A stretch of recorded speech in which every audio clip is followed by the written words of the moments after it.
So the trending report right now, Tanya was saying that a source, or you saw this article where they're describing George and Amal Clooney's marriage in 3 words.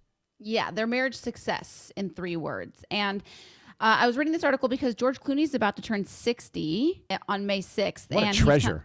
What a treasure George Clooney is. That is an international treasure. George Clooney, the name, the franchise, the man, the actor. Everything.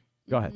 I got sidetracked. And so they were reflecting back on the moment where everything changed in his life. And it's when he tied the knot to Amal Clooney back in 2014 after she swept him off his feet. And so I totally forgot, but George was actually married before to Talia Balsam from 1989 to 1993.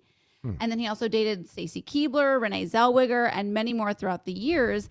But this source was revealing to Us Weekly about his marriage and how they put constant effort into their relationship. They said, like any marriage, they've had their challenges and need to adapt to certain situations and challenges.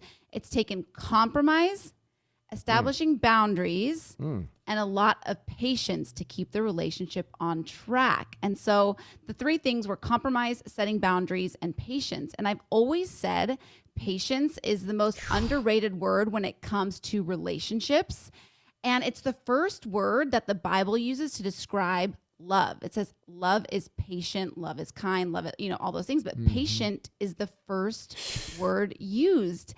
And so it got me thinking, Ryan, if there were some of your past relationships had been a little more patient, do you think that you would still be in them? Yes. I think if you would have done this trending report a few years ago, it would have really been helpful. Why did you wait so long? Why did you wait so long to read this article about George and Amal?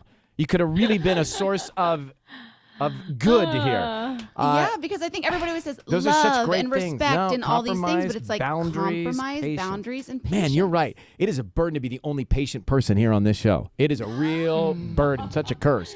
Oh, yeah. No, I think that's one of my biggest issues is impatience. I don't know. Yep. Yeah. I have to, I try and figure out where that comes from, and I think it's because I'm always rushed.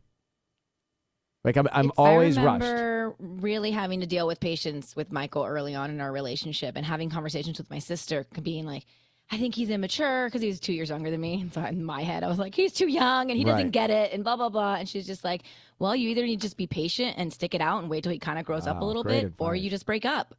And I was like, okay. And well, here we are. No, it's true.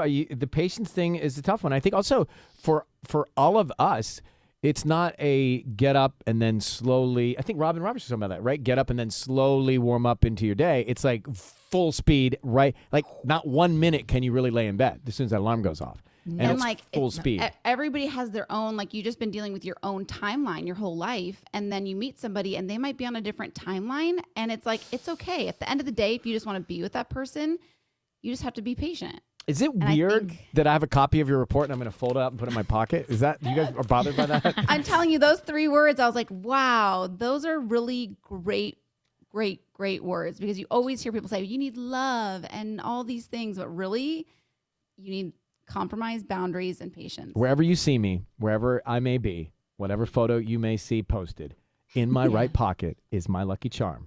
And it is this trending report, okay? I'm carrying it everywhere until it works.